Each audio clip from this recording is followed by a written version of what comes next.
del 26 al 40. Y el ángel del Señor habló a Felipe diciendo: levántate y ve hacia el mediodía, el camino que desciende de Jerusalén a Gaza, el cual es desierto. Entonces él se levantó y fue, y he aquí un etíope, eunuco, gobernador de Candace, reina de los etíopes, el cual era puesto sobre todos los tesoros, y había venido a adorar a Jerusalén. Y se volvía sentado en su carro y leyendo al profeta Isaías. Y el Espíritu dijo a Felipe: llégate y júntate a este carro. Y acudiendo Felipe le oyó que leía al profeta Isaías y dijo: ¿pero entiendes lo que lees? Y dijo: ¿y cómo podré si alguno no me enseñare? Y rogó a Felipe que subiese y se sentase con él. Y el lugar de la escritura que leía era este: como oveja a la muerte fue llevado, y como cordero mudo delante del que trasquila, así no abrió su boca. En su humillación su juicio fue quitado, mas su generación, ¿quién la contará? Porque es quitada de la tierra su vida. Y respondiendo el eunuco a Felipe dijo: te ruego, ¿de quién dice el profeta esto? ¿De sí o de alguno otro? Entonces Felipe, abriendo su boca y comenzando desde esta escritura, le anunció el evangelio de Jesús. Y yendo por el camino, llegaron a cierta agua, y dijo el eunuco: he aquí agua, ¿qué impide que yo sea bautizado? Y Felipe dijo: si crees de todo corazón, bien puedes. Y respondiendo él dijo: creo que Jesús, el Cristo, el Hijo de Dios. Y mandó parar el carro, y descendieron ambos al agua, Felipe y el eunuco, y le bautizó. Cuando subieron del agua, el Espíritu del Señor arrebató a Felipe, y no le vio más el eunuco, y se fue por su camino gozoso. Felipe, empero, se halló en Azoto, y pasando anunciaba el evangelio en todas las ciudades, hasta que llegó a Cesarea. Es palabra de Dios. El Salmo, si quieren seguir la lectura, el Salmo 22, los versos 25 a 31. Los salmos son poesía, y la poesía toca el corazón, y muchas veces queremos responder. Entonces voy a animarles a que respondan con una frase, la primera frase de la lectura. La frase con que lo vamos a responder esta mañana es: tú inspiras mi alabanza. Tú inspiras mi alabanza. Y la poesía hebrea es como que el salmista, el poeta, dice una cosa, y esa cosa como que hay que decirla otra vez, pero de diferente forma. Es como ecos que van resonando.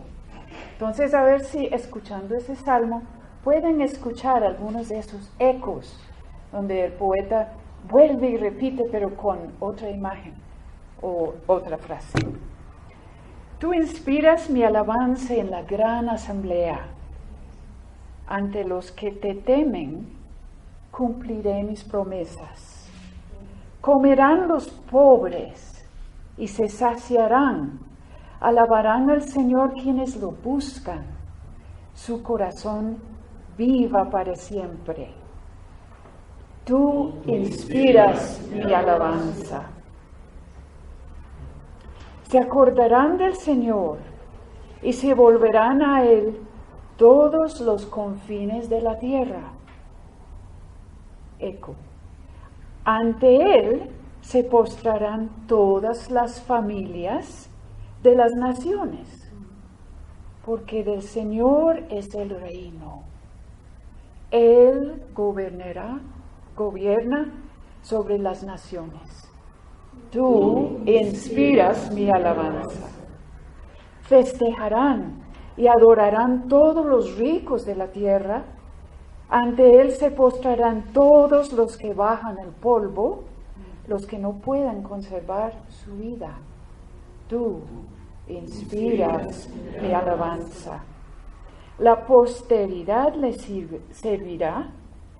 Del Señor se hablará a las generaciones futuras, a un pueblo que aún no ha nacido. Se le dirá, Jehová hizo justicia. Tú inspiras mi alabanza. Palabra del Señor. Vamos a Primera de Juan, capítulo 4, versos 7 al 21. Queridos hermanos, amémonos los unos a los otros, porque el amor viene de Dios, y todo el que ama ha nacido de Él y lo conoce. El que no ama no conoce a Dios, porque Dios es amor. Así manifestó Dios su amor entre nosotros, en que envió a su Hijo unigénito al mundo, para que vivamos por medio de Él. En esto consiste el amor. No en que nosotros hayamos amado a Dios, sino en que Él nos amó y envió a su Hijo para que fuera ofrecido como sacrificio por el perdón de nuestros pecados. Queridos hermanos, ya que Dios nos ha amado así, también nosotros debemos amarnos los unos a los otros. Nadie ha visto jamás a Dios, pero si nos amamos los unos a los otros, Dios permanece entre nosotros y entre nosotros su amor se ha manifestado plenamente. ¿Cómo sabemos que permanecemos en Él y que Él permanece en nosotros? Porque nos ha dado su Espíritu. Y nosotros hemos visto y declaramos que el Padre envió a su Hijo para ser el Salvador del mundo. Si alguien reconoce que Jesús es el Hijo de Dios, Dios permanece en Él y Él en Dios. Y nosotros hemos llegado a saber y creer que Dios nos ama. Dios es amor. El que permanece en amor, permanece en Dios y Dios en él. El amor se manifiesta plenamente entre nosotros para que el día del juicio comparezcamos con toda confianza, porque en este mundo hemos vivido como vivió Jesús. En el amor no hay temor, sino que el amor perfecto echa fuera el temor. El que teme espera el castigo, así que no ha sido perfeccionado en el amor. Nosotros amamos a Dios porque Él nos amó primero. Y si alguien afirma, yo amo a Dios, pero odia a su hermano, es un mentiroso. Pues el que no ama a su hermano, a quien ha visto, no puede amar a Dios, a quien no ha visto. Y Él nos ha dado este mandamiento: el que ama a Dios, ame también a su hermano. Es palabra de Dios. Vamos entonces a leer el Evangelio para el día de hoy, la liturgia de hoy. En el Evangelio de Juan, capítulo 15, versos del 1 al 8. Yo soy la vid verdadera, y mi Padre es el labrador. Toda rama que en mí no da fruto, la corta. Pero toda rama que da fruto, la poda, para que dé más fruto todavía. Ustedes ya están limpios por la palabra que les he comunicado. Permanezcan en mí, y yo permaneceré en ustedes. Así como ninguna rama puede dar fruto por sí misma, sino que tiene que permanecer en la vid, así tampoco ustedes pueden dar fruto si no permanecen en mí.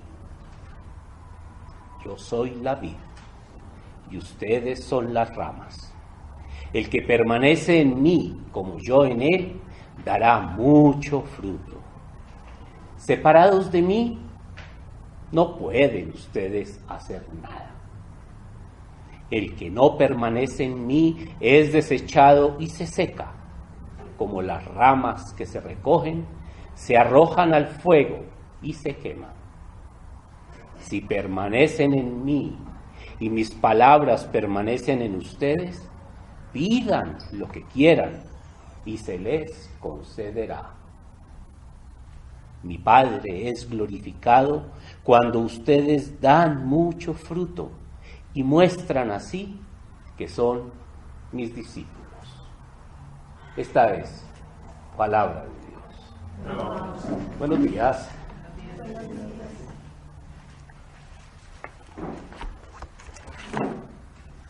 Cualquiera que me conoce un poco habría dicho que yo pedí haber expuesto esta lectura. Pero de manera interesante, estas lecturas son asignadas a principio del año y nunca se sabe qué corresponde, sino que doña Jimena en su sabiduría profunda determina quién, pero ella tampoco se sienta a mirar, sino que lo hace así. De manera que debemos creer que el Espíritu del Señor algo tiene que poner aquí en esto. Bien. ¿Qué lecturas, no? ¿Qué textos? Claros.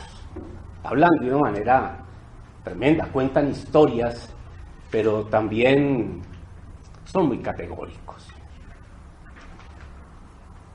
Son casi que invitan a que no haya nada más que decir. Bueno, vamos a ver si hay algo más para decir hoy que alimente nuestra vida con el Señor y que alimente nuestra vida cotidiana.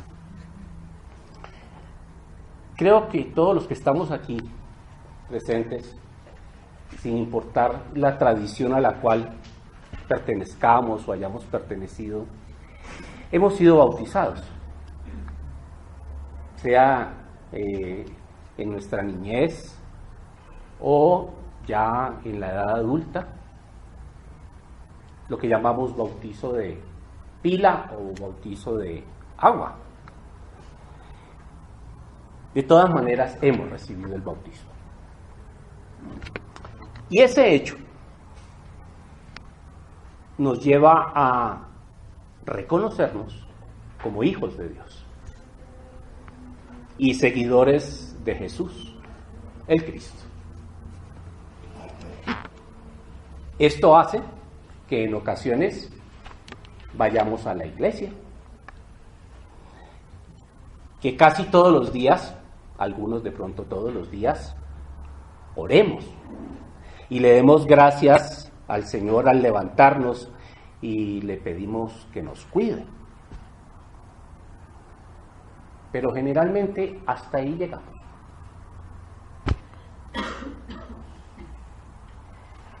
No puedo hacer más. Si me demoro más, me deja el Transmilenio. Entonces tengo que apurar, tengo que salir rápido. Yo trato de cumplir mis mandamientos, aunque en ocasiones los demás como que me obligan a no cumplirlos. Es que son tan terribles. Es que la gente con la que yo permanezco es tan terrible. Y entonces eso hace que yo me vea obligado a mentir, a ser impaciente. En fin, a no cumplir los mandamientos. Pero por lo general, yo trato de hacer mi tarea. Y con ello esperamos que este Dios nos dé la felicidad, es decir, la ausencia de dolor, la salud, la ausencia de problemas físicos y emocionales, la prosperidad, que nos dé dineros y bienes para poder vivir cómodamente. Y sobre todo, que nada nos vaya a pasar. Todo esto lo pedimos porque es el Dios Todopoderoso.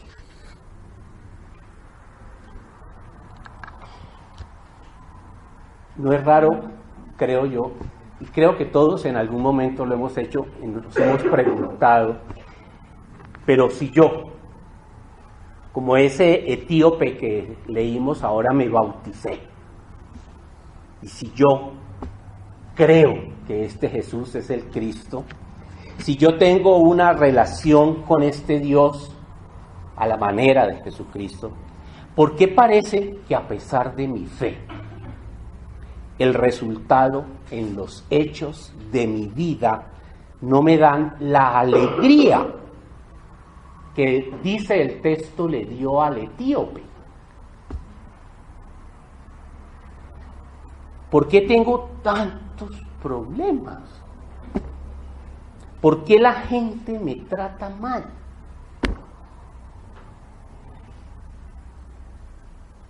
¿Por qué? ¿Por qué? ¿Por qué? Pareciera como si Dios no se fijara en mí. Pareciera como si yo no fuera importante para Él. Como si Dios no me amara. Pareciera como si todo ese cuento de Jesucristo fuera algo solo para santos. Y como yo soy un ser humano, ¿qué puedo esperar? Ni modo. Y terminamos muy probablemente frustrados, dolidos, o peor aún, dudosos de que seamos importantes para Dios. O inclusive llegamos hasta dudar de su existencia, de la eficacia de la fe.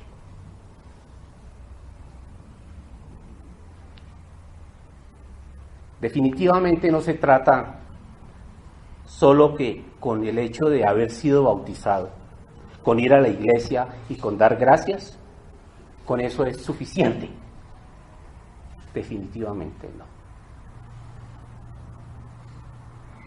Hay algo más. Hay algo más que tiene que estar involucrado ahí para que podamos salir de esos pensamientos y tener la claridad de la eficacia de la fe. Los textos de hoy pareciera que no guardan relación entre ellos. Sin embargo, vamos a tratar de ver cómo en ellos logramos percibir diferentes momentos, pasos, que nos ayudan quizá a comprender un poco más lo que debemos o tenemos que hacer. Es casi como un ejercicio de la dinámica. Y dinámica en física significa movimiento. En ciencias humanas, dinámica significa proceso. Por eso creo que esta reflexión podríamos llamarle el proceso para ser cristiano. Veamos un poco los antecedentes de los textos. Vamos a ver si a partir de esta metáfora que leímos de Jesús en el Evangelio, se puede avanzar un poco en dilucidar cómo sería este proceso. Imaginémonos esa noche del jueves, víspera de la Pascua judía, donde Jesús ya ha anunciado que debe morir. Esos son los textos previos a este que leímos hoy. La tradición judía establece una relación bien particular entre el rabino y sus discípulos. Y Jesús era el rabino, el maestro. Cuando elegía a unos discípulos, los discípulos, lo sabemos bien, dejaban todo, su familia, y se iban a vivir con ese rabino. Se convertían en su familia. Y el rabino no solo los instruía en la ley de Dios, sino que además se convertía en su protector, en su pastor. Perder la presencia de ese rabino era entrar como en un estado de orfandad. Y las ovejas terminaban muy probablemente dispersándose, perdiéndose. Y la fuerza y la importancia del rebaño entraba en peligro. Por 3 años, Jesús había sido su rabí. Unos minutos antes del momento en que Jesús habla de esta lectura, lo vimos el domingo pasado, Él les había dado a entender que era el buen pastor, aquel que era capaz de dar la vida por sus ovejas, y que por lo tanto estaría dispuesto a morir. Ahora que iba a morir en la cruz, necesitaba dejar a los discípulos todo un mecanismo que les permitiera a ellos comprender que Él seguiría estando con ellos, siendo su guía y su protector. Y que así el rebaño no se tuviera que esparcir, ni se perdiera sobre todo la gran misión que les acababa de dejar. Recordemos que si vamos el texto, Él acaba de lavar los pies. Hablaba de la misión del servicio. Han terminado la cena y van camino a Getsemaní, al monte de los olivos. Imaginemos la escena. Salen del aposento donde estaban celebrando la Pascua, la cena de Pascua, atraviesan la ciudad, pasan las murallas y salen allí al campo. En esa época, después de las murallas, todo estaba sembrado en viñedos. Van para el monte de los olivos. Y cuando van allí, yo me imagino que Jesús en ese momento, al ver esos viñedos, ve en ello una forma muy cercana, muy natural, muy propia, para dejarles conocer qué les puede suceder y especialmente cómo lo pueden ver a Él, como la vid verdadera. Y entonces inicia diciendo: yo soy la vid verdadera y mi Padre es el labrador. En otras versiones dice: y mi Padre es el viñador. ¿Qué era la vid para los judíos? El jugo de uva en esa época era el líquido que hidrataba a las personas, porque recordemos que es una zona tremendamente desértica, entonces encontrar agua es muy difícil, pero las vides se dan en las zonas más agrestes. Por eso era abundante la uva. Y la uva se apisonaba, se volvía jugo, y ese jugo era el líquido con el cual se hidrataba la gente. Es decir, era como el agua que es para nosotros hoy en día. Entonces, la vid, el jugo de uva, era muy importante. Era la representación de la vida en el mundo judío. Y cuando Jesús dice, yo soy la vid, les está dando a entender a ellos entonces que la vid, que es el tallo grande, es el medio por el cual se logra la vida, el jugo para la vida. Los discípulos están escuchando eso y están perfectamente entendiendo a qué se está refiriendo él cuando dice que él es la vid. Pero ¿qué significa que sea la vid verdadera? Si observamos las escrituras de esa época, que para nosotros son el Antiguo Testamento, cada vez que se hace una referencia a la vid, hay diferentes profetas, Isaías, Jeremías, se expresan de Israel como la vid, pero se expresan de una manera triste, amarga, como la vid que no da fruto. Así se expresa.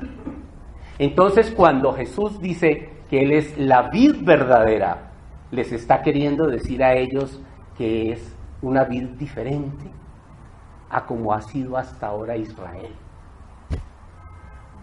Es una vid que da vida. Y los discípulos van entendiendo la diferencia entre lo que hasta ahora venía haciendo Israel y lo que a partir de ahora, a partir de Jesús, empezaba a hacer.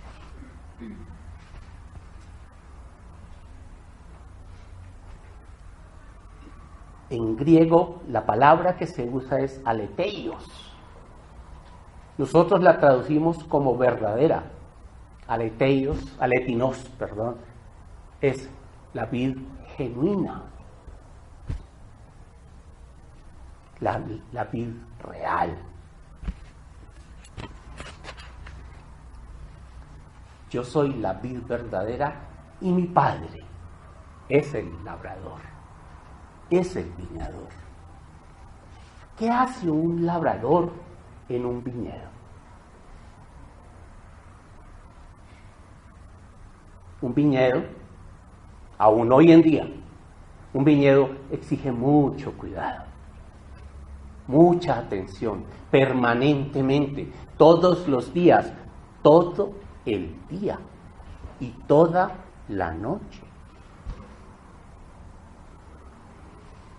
Y ese labrador, ese viñador, ¿a qué se dedica? Él limpia todo el viñedo. Va mata por mata revisando el estado que tiene cada una de esas vides. Y él va revisando la posición de cada matica, aún hoy en día. Está pendiente del viñedo, lo cuida. ¿Y lo cuida para qué? Para que dé una buena cosecha, para que dé una buena vendimia, para que dé harto fruto, de tal manera que con eso se pueda producir un buen vino, mucho vino. El labrador ama su viñedo. Todas sus vides son importantes para ese labrador. Y por supuesto que si lo que le importa al labrador es que dé mucho fruto, si bien es cierto la vid es importante, lo cierto es que el fruto, para que haya fruto, se necesita que haya buenas ramas. buenos sarmientos, buenos pámpanos, pámpanos adecuados, ramas adecuadas. Y ese labrador se dedica entonces a cuidar esas ramas, esos pámpanos. Cada rama es por lo tanto importante para ese labrador, porque cada una de ellas puede dar fruto. Y es lo que el labrador desea, que dé mucho fruto. Es la razón de ser de su trabajo, es su desvelo. Las cuida para que ninguna de ellas se pierda.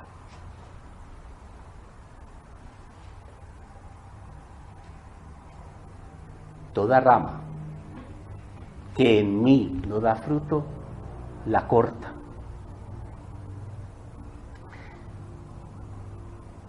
Cuando uno mira en detalle y sobre todo ve en el griego la palabra cortar, en griego la palabra es airó. Y si uno mira esa palabra y la traduce realmente directamente del griego, no es tanto cortar, es levantar, limpiar. ¿Por qué? Toda rama que en mí no da fruto, la levanta, la limpia. Si ustedes van a un viñedo, especialmente los viñedos que son los parrales, si no se pone el parral, las ramas crecen y ellas pegan hacia el piso. Y al pegar hacia el piso, entonces se van a llenar de barro, se ensucian. Y cuando se llenan de barro, de polvo, de mugre, no pueden dar fruto suficiente. Entonces, ese viñador, para que esas ramas que se les ha dado por irse hacia el barro, hacia el polvo, den fruto, él las levanta, las limpia. Y de esa manera, entonces ellas están en mejores condiciones de dar fruto. A pesar de estar unido a él, en su libertad, esas ramas pueden caminar solas. Las ramas están pegadas a la vid, pero ellas pueden, a pesar de estar pegadas a la vid, embarrarse, ensuciarse, irse por el piso. Por eso necesita el labrador levantar esas ramas, porque a pesar de estar pegadas a la vid, se embarran, les da por irse por su propio camino y entonces de esa manera no pueden dar buen fruto. ¿Y cómo limpia el labrador?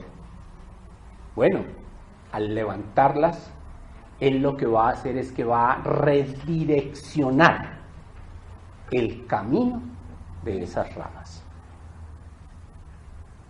y las va a limpiar. Y ellas van entonces a quedar en condiciones de dar fruto. Pero dice el texto, pero toda rama que da fruto, la poda, para que dé más fruto todavía. Muy interesante. ¿Qué estarían pensando los discípulos allí? Tenemos una rama. Ok, ya levantó la rama, ya la limpió, ya empezó a dar fruto. Cuando la rama está limpia, empiezan a salirle hojas. Hojas. Y vemos esas hojas, vemos los viñedos y ven esas hojas verdes, ¿cierto? Esas hojas verdes, cuando son abundantes, impiden que el sol le llegue a los frutos. Entonces no pueden dar mucho fruto. Entonces el labrador, en ese momento, lo que hace es podar las ramas, quitarle hojas, para que ellas les llegue el sol y de esa manera puedan dar más fruto. Entonces, está bien, la rama está limpia y está dando fruto, pero es que el viñador necesita y desea que dé más fruto. Entonces, por eso la poda, la limpia.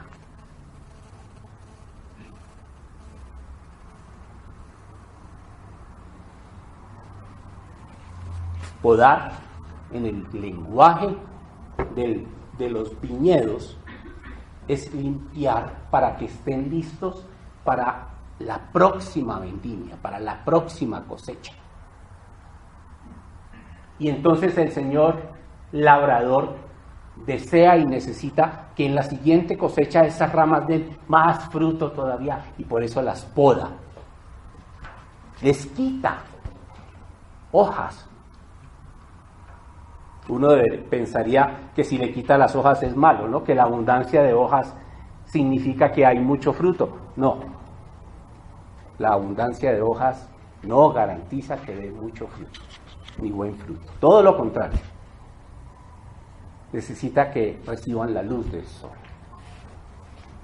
Y dice Jesús, ustedes ya están limpios por la palabra que les he comunicado.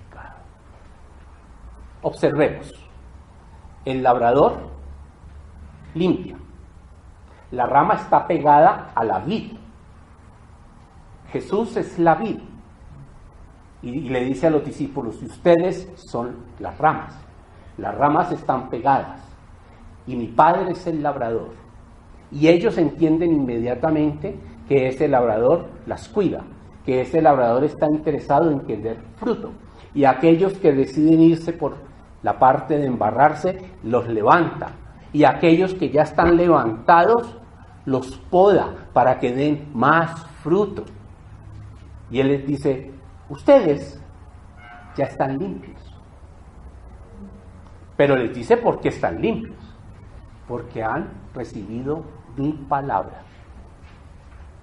Si Jesús es la vid y los discípulos son las ramas, ¿qué es lo que esa vid le transmite a las ramas? El alimento. Dicho de otra manera, la savia. Entonces, esa savia, la vid lo extrae de las raíces, lo pasa por todo su tallo y lo despacha hacia las ramas para que esa savia permita que se dé el fruto. Cuando Jesús les dice, ustedes ya están limpios por mi palabra, entonces lo que está diciendo es que la savia de la vid es la palabra de Jesús. Y eso es lo que limpia con la acción del labrador. ¿Cómo así que limpiados? Los 3 años de vida con Jesús les ha permitido conocer cómo es que se debe vivir. Entender el verdadero criterio que el Padre desea acerca de lo que está bien y lo que está mal. El criterio del Padre es lo que Jesús ha transmitido a los discípulos a través de los 3 años. Y eso implicó que los discípulos ya no pensaban, ya no hablaban y ya no actuaban como antes. Ya lo hacían como Jesús les había enseñado. Ya estaban limpios por su palabra. Yo soy la vid y ustedes son las ramas. El que permanece en mí, como yo en él, dará mucho fruto. Separados de mí, no pueden ustedes hacer nada. Interesante. A pesar de estar limpios y podados, necesitan permanecer pegados a la vid. Por supuesto, si a una vid le quitamos la rama, o en su defecto, si la rama la quitamos de la vid, ¿qué le pasa a esa rama? Se muere, se seca, deja de dar fruto. a pesar de estar limpios y podados. Tremenda figura. Muchos de nosotros nos consideramos limpios y podados. Y curiosamente, como que dejamos de permanecer en el Señor. Y no nos damos cuenta que si hacemos eso, sencillamente vamos a dejar de dar fruto. Si siguen las enseñanzas de Jesús, si permanecen en Jesús, Jesús vive en ellos, serán como Él, pensarán como Él, actuarán como Él les enseñó. Y entonces de esa manera darán mucho fruto, que es el deseo del labrador.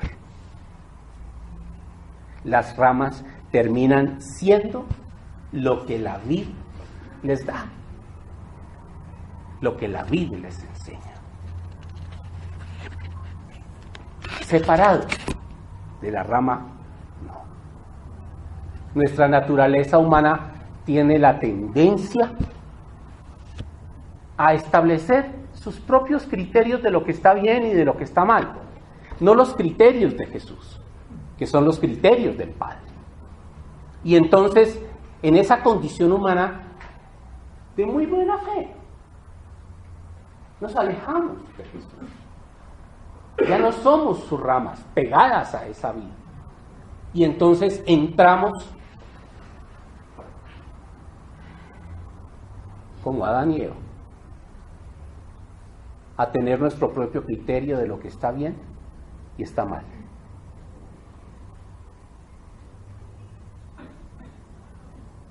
Es impresionante. Y si nos ubicamos en esa escena, en ese momento donde hacía un rato los discípulos le han dicho, Pedro le ha dicho, yo no te voy a negar, y esto, y yo estoy pegado a ti. A las 2 horas se había presentado la estampida del siglo. Cuando Jesús es capturado, todos salieron despavoridos.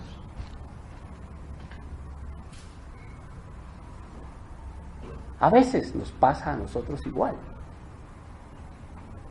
Cuando nos exponemos a momentos difíciles, de mucho temor, de mucho susto, en vez de pegarnos a esa vida, nos alejamos de ella. En vez de estar permanentemente referenciando, ¿qué me enseña, diría Jesús? ¿Qué me diría Jesús ahora? ¿Qué pensaría Jesús ahora? Yo entro a establecer lo que en mi criterio está bien y está mal.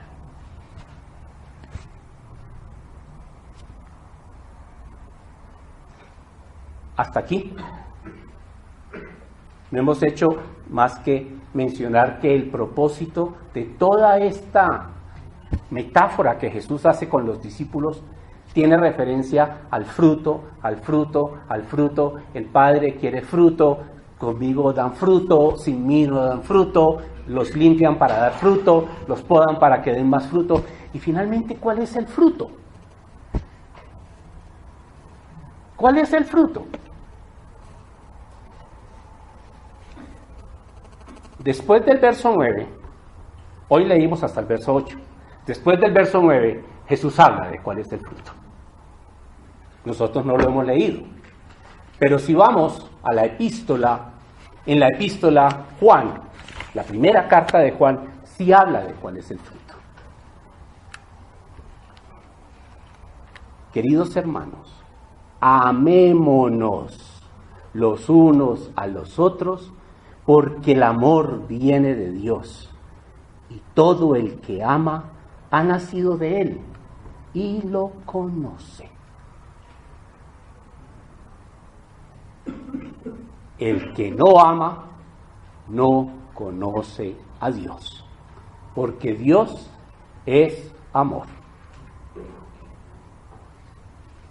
Nadie ha visto jamás a Dios. Pero si nos amamos los unos a los otros, Dios permanece entre nosotros y entre nosotros su amor se ha manifestado plenamente. ¿Cómo sabemos que permanecemos en Él y que Él permanece en nosotros? Porque nos ha dado su Espíritu. Ahí está el fruto. Ese es el fruto. Y si vamos a leer del verso 9 en adelante del Evangelio, Jesús dice exactamente igual, que es cuando plantea el mandamiento. Ámense los unos a los otros, como yo los he amado. Por lo tanto, la razón de estar pegados a la vid, la razón de ser podados, la razón del desvelo del viñador, del labrador, la razón de ser todo esto es que produzcamos mucho amor.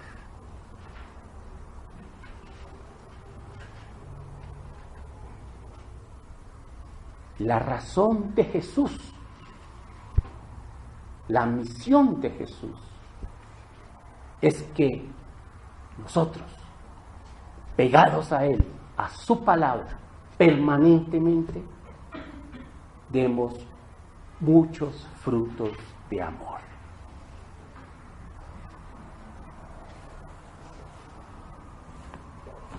¿Y qué es el amor? El amor es una decisión. El amor no es un sentimiento, es una decisión.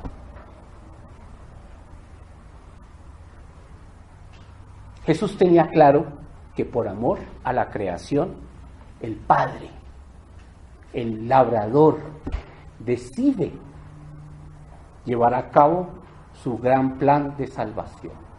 Y por eso decide coger matica por matica y levantarla y limpiarla y podarla, matica por matica, ramita por ramita. Por amor a Dios, Jesús decide obedecer hasta la muerte. Por amor a la humanidad, Jesús decide aceptar la muerte en la cruz. Por amor, por la decisión. Solo a partir de esa clase de amor, como el que Jesús vivió y enseñó, es posible entonces servir sin esperar nada a cambio. Perdonar a pesar de haber sido ofendido 77 veces. Actuar justamente, evitando la ambición y la envidia, sin juzgar, aceptando, no tolerando, aceptando al otro como es. Así como Jesús lo hizo con la prostituta. Siendo paciente, aunque una y otra vez el hermano, el otro, la embarre. Ese es el amor del que habla Jesús. Ese es el amor que Jesús enseñó a los discípulos y nos enseña a nosotros. Ese es el amor, el fruto que el labrador, el Padre, anhela que nosotros demos abundantemente. Porque el que no permanece en mí es desechado y se seca, como las ramas que se recogen, se arrojan al fuego y se queman. ¿Para qué sirve en un viñedo una rama que no está pegada a la vid? Para nada, porque no da fruto. No sirve ni siquiera para dar calor, porque la madera es una madera muy porosa, no tiene suficiente combustión, solo sirve para echar al fuego. No sirve para nada, no se puede construir nada con ella. Quien no ama como Jesús no recibe su alimento. No puede dar fruto y por eso se seca. Y solo sirve para ser usado en el fuego. Si permanecen en mí y mis palabras permanecen en ustedes, pidan lo que quieran y se les concederá. Esta es una frase poderosísima, pero más engañosa. Es tremenda. Porque como decimos creer en Jesús, fuimos bautizados, nos consideramos salvados, vamos a la iglesia, oramos por la mañana, tenemos actos de amor. No, pues ya, pido lo que quiera. ¿Y qué es lo que pido? Una cantidad de cosas. Pero si estoy pegado a Jesús, si permanezco en Jesús, si pienso como Jesús, si actúo como Jesús, ¿qué pediría yo? ¿Qué pediría Jesús? Cuando pedimos lo que Jesús pediría, seguro el Padre nos lo concede. Cuando estemos pidiendo, yo diría que pensemos, ¿y esto lo pediría Jesús? Y si Jesús lo pediría, seguro el Padre nos lo concede. Mi Padre es glorificado cuando ustedes dan mucho fruto y muestran así que son mis discípulos. Esta frase me parece tremenda, que fue la frase de la primera diapositiva, el centro de esta exposición. Si nosotros, las ramas, o si Jesús, diciéndole a los discípulos, deciden dar mucho fruto, muchos actos de amor, deciden vivir en amor, serán reconocidos como mis discípulos.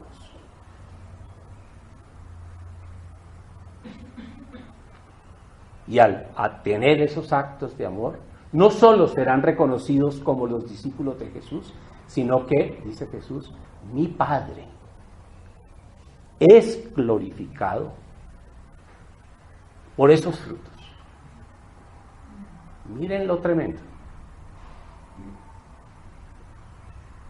Porque como dice la epístola, Dios es amor. Y el que permanece en amor, permanece en Dios. Y Dios en él. Por lo tanto, cuando hay una cosecha abundante, así como en la vid, si hay mucha cosecha, ¿quién sale reconocido? El viñador, el labrador. De esa manera, si nosotros, que somos las ramas, damos mucho fruto, nuestro Padre es reconocido y glorificado. Es una metáfora impresionante. Para los discípulos encontrarse con esta metáfora les dio mucha claridad acerca de cómo sería la vida sin Jesús después de la muerte en la cruz. Por supuesto, ya sabemos que ellos mucho tiempo después vinieron a comprender qué fue lo que Él les quiso decir con esto. Y cuando lo comprendieron, se dieron cuenta que el Padre les había dado el Espíritu y por eso podían ya entender de qué se trataba todo esto. Es normal que hoy, cuando tomamos una decisión formal a fondo de seguir a Jesucristo, sea porque pronunciamos una oración en un momento de conversión, profundo interés, deseo, o por haber recibido un bautismo o una confirmación, es muy normal que esperemos que se nos vayan a acabar el sufrimiento o que las cosas van a ir mejor porque he sido salvado. Es muy normal pensar eso. Sin embargo, ¿qué sucede? A pesar de eso, los problemas aparecen. Y entonces uno se pregunta, ¿por qué? Si hacemos un análisis detenido, de pronto vamos a encontrar que esos eventos van de la mano de pensamientos, palabras o acciones que no permiten dar frutos de amor. Acciones muy propias en egoísmo, en iras, en juicios, en mentiras, en desconfianza, en malicia, en envidias, en ambiciones. A pesar de estar pegados a la vid, buscamos caminos donde nos llenamos de barro y polvo. Como el labrador desea que demos fruto, y somos importantes para ese labrador, entonces ahí empieza la acción de ese labrador y arranca a levantarnos con el propósito de ser limpiados. Y por supuesto que eso duele, que a uno le cambien la dirección, que a uno le cambien el rumbo, eso duele tremendamente, porque nosotros queremos ir por nuestro camino. Pero es que ese labrador nos ama, y ese labrador quiere que demos fruto, y ese fruto en abundancia, y por eso nos limpia. Bueno, y en un momento determinado como que reconocemos que sí, debo cambiar mi camino, y empiezo a dar fruto, y de pronto, más problemas.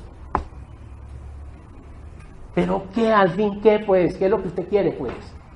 Ya cambié mi rumbo. Y ahora siguen los problemas. Pero quizá es que ese labrador nos está podando para que demos más fruto todavía. Porque ese es su deseo. Si seguimos pegados a esa vid y aceptamos ser podados y limpiados, vamos a dar mucho fruto. Pero necesitamos permanecer en la vida. Necesitamos la unión permanente con Jesús, con su palabra, todos los días. Y que esa palabra de Jesús permee nuestros pensamientos, nuestras palabras, nuestras acciones. Es allí donde, cuando dejamos que nos permee y empezamos a actuar de esa manera, es que empezamos a dar frutos de amor. Mientras no lo hagamos, ¿qué va a suceder? Muy probablemente el Padre seguirá podándonos, seguirá levantándonos. ¿Por qué? ¿Porque nos está castigando? No, porque desea que demos mucho fruto, porque somos importantes para Él. Cuando esta comunidad decidió volverse comunidad y acudimos al Ministerio de Justicia para que nos diera la condición de ser una comunidad oficial, seria, respetable, teníamos que elegir un nombre. Y elegimos el nombre de Iglesia Anglicana de la Vida. Y este texto inspiró esa decisión, porque deseamos, queremos y reconocemos la necesidad de estar pegados a esa vid que es Jesús, con el propósito de dar muchos frutos de amor. Y esa es nuestra tarea como comunidad. Y todos los días debemos preguntarnos si estamos dando frutos de amor.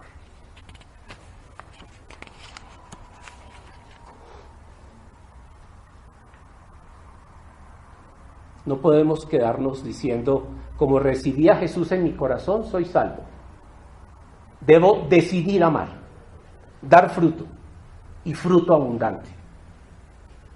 Y como el pámpano, debo saber que esto solo lo puedo lograr permaneciendo en Jesús. Que permanecer es pensar, decir y hacer lo que Él enseñó. Debo tener claro que esto es todo un proceso. El proceso para ser y vivir como un verdadero cristiano. Esta es palabra de Dios.